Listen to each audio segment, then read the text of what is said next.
இந்த காட்சியை பாருங்க. இதுதான் நீங்கள் மேலே கவர் பண்ணியிருக்கு பார்த்தீங்களா? இதுதான் உங்கள் பேரண்ட்ஸ், அதாவது தாயும் தகப்பனும். அதாவது நீங்கள் பெருசாக வளர்ந்துக்கிட்டே போயிட்டுருப்பீங்கள்ல, அப்போ உங்களுடைய தாய் தகப்பனை விட்டு நீங்கள் தூரமாக போகிறீங்க. இந்த பாருங்கள், எங்கள் தாய் தகப்பன் அடிக்கிறாங்க,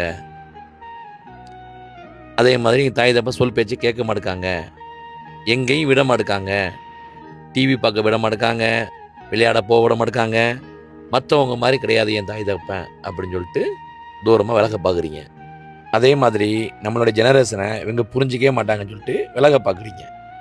அது மட்டும் கிடையாமல் மற்றவங்க பேரண்ட்ஸ் மாதிரி எம்ம பேரண்ட்ஸ் கிடையாது, எப்போவுமே அடிச்சுக்கிட்டே இருக்காங்க, திட்டிக்கிட்டே இருக்காங்கன்னு சொல்லிட்டு விலக பார்க்குறீங்க. அப்படியே விலகி சுத்தமாக விலகிடுறீங்க. இப்போ சுத்தமாக விலகிட்டீங்க.